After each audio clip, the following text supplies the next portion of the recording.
Hello friends, welcome to my new blog. और कैसे हो आप सब? आई होप सब अच्छे ही होंगे। मैं तो बहुत ही अच्छी हूँ। बस क्या है कि इन दिनों कुछ थोड़ी थोड़ी ना नींद पूरी नहीं हो रही है, बस और कुछ नहीं।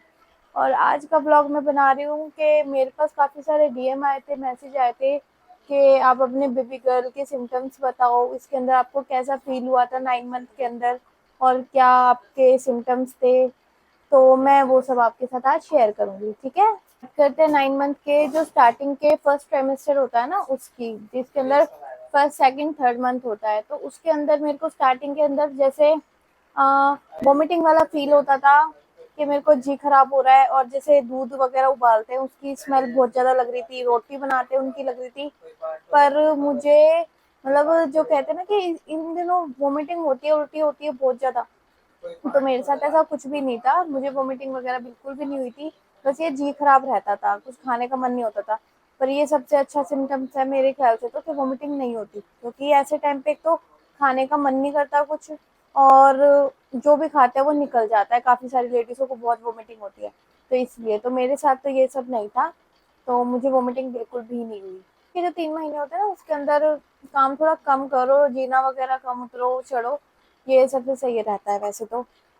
और सिम्टम्स के अंदर मुझे वॉमिटिंग वगैरह नहीं होती थी, और मॉर्निंग सिकनेस जो थे वो भी बहुत ही कम थे। मतलब मैं ज़्यादातर एक्टिव ही रहती थी। मेरे को स्टार्टिंग के अंदर तो मुझे पता ही नहीं लगता था कि मैं प्रेग्नेंट हूँ, जैसे काफ़ी लोगों को बहुत दिक्कत होती है ना, ऐसे मेरे साथ तो नहीं था। और बात करते हैं सेकंड ट्राइमेस्टर की, तो उसके अंदर जो सेकंड ट्राइमेस्टर था, जैसे कि 4, 5 और 6 मंथ, तो उसके अंदर मेरे साथ क्या था कि मेरे को थोड़ी सी थकावट रहने लग गई थी, और टमी भी थोड़ा सा बाहर आने लग गया था इस वजह से। तो उसके अंदर मेरे साथ सिम्टम क्या था कि मेरे को जैसे पैरों में स्वेलिंग होना शुरू हो गई थी। जैसे घुटने से जो नीचे होते हैं ना, उसके अंदर पैरों में तलवों में स्वेलिंग होना शुरू हो गई थी। तो मैं उसमें ऑयलिंग करती थी डेली रात के टाइम, जैसे पैर धो के वॉश करके पानी से, खाली पानी से, और है ना ऑयल करती थी, ऑयल करवा लेती थी किसी से या फिर खुद करती थी। तो ये था सिम्टम कि मेरे को थोड़ी सी स्वेलिंग होने लग गई थी, पैरों में दर्द होने लग गया था।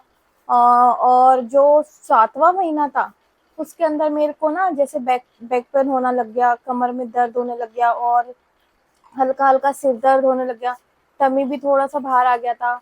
तो इस वजह से, और 7वें महीने में बस ये है कि थोड़ी सी दिक्कत थोड़ी सी ज़्यादा होने लगी थी। तो मैं समझ गई कि अब धीरे धीरे धीरे टाइम आ रहा है तो थोड़ा सा दिक्कत होएगी। पर मैं उस चीज़ को इग्नोर करती थी कि मैं एक्टिव रहूँ, वही सबसे बेस्ट है। क्रेविंग की बात करते हैं तो लोग बोलते हैं कि बेबी गर्ल होती है तो मीठा खाने का मन होता है, बेबी बॉय होती है, बेबी बॉय होता है तो फिर खट्टा खाने का मन करता है, तीखा। ऐसा कुछ नहीं है। मेरे को स्टार्टिंग से ना मीठा तो मेरे को शुरू से ही पसंद नहीं है, और मेरी प्रेगनेंसी जर्नी के अंदर भी मीठा मैंने बिल्कुल ना के बराबर ही खाया होगा। मुझे मीठा पसंद नहीं है। और क्रेविंग जो मेरा मन करता था, तो वो है मेरा जैसे तीखा खा लूँ, खट्टा खा लूँ, ऐसे मेरा मन करता था खाने का। मीठा तो मेरा बिल्कुल भी, बिल्कुल मतलब नहीं, बिल्कुल मन नहीं करता था मीठा खाने का। और मेरे साथ क्या था कि मेरी पूरी प्रेगनेंसी जर्नी के अंदर फर्स्ट मंथ से लेके 9 मंथ तक जो होता है, जो यूरिन इन्फेक्शन होता है थोड़ा, वो चलता ही आया था।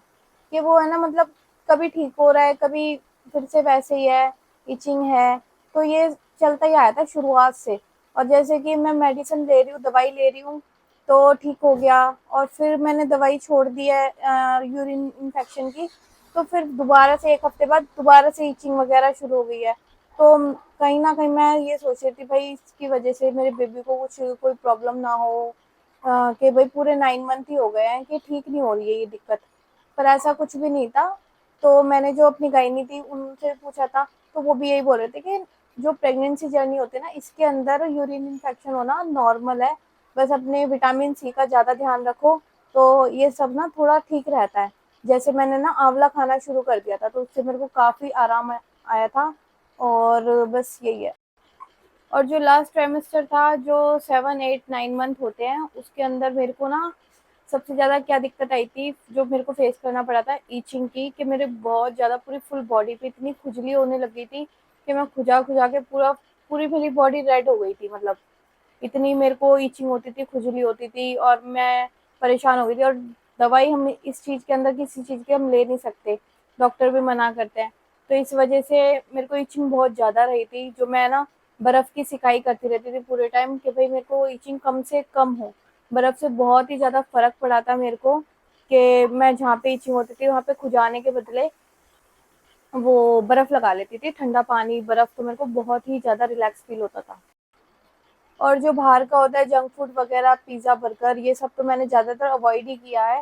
प्रेगनेंसी के अंदर मैंने बहुत कम मैदा खाया है, क्योंकि मैदा डाइजेस्ट करने में बिल्कुल भी ठीक नहीं है। वैसे ही मना कर देते हैं डॉक्टर वगैरह कि मैदा बिल्कुल ठीक नहीं है। तो मैंने पूरी प्रेगनेंसी जर्नी के अंदर शायद 1 या 2 बार ही पिज़्ज़ा खाया होगा, और एंड के टाइम में तो मैंने बिल्कुल डाइट पे पूरा फ़ोकस किया था कि अच्छी से अच्छी मैं डाइट लूँ। इसलिए तो मैं आप लोगों से भी यही कहना चाहूँगी कि अच्छी से अच्छी डाइट लेना, ताकि कोई दिक्कत ना आए। और सिम्पटम की जो मेरे को जितना मेरे को याद आया, मैंने आप लोगों के साथ अपना शेयर किया है।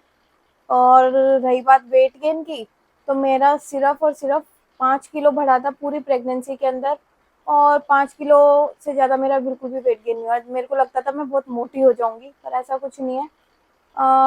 उसके बाद जैसे मेरी डिलीवरी हुई, मेरा फिर से वेट जितना पहले था उतना हो गया था मेरा बेबी होने के बाद, और अभी भी मैं वैसी ही हूँ। और अगर आपको कोई लगे कि भई कोई सिम्पटम आपको लग रहा है जो मुझसे पूछना है, तो आप मेरे को कमेंट बॉक्स में ज़रूर मुझे मैसेज करिएगा, मैं आपको उसका रिप्लाई करूँगी। और अगर आपको मेरी वीडियो अच्छी लगी हो तो चैनल को लाइक करो, सब्सक्राइब करो और शेयर करो। और आप लोगों के सपोर्ट की मुझे बहुत ज़रूरत है।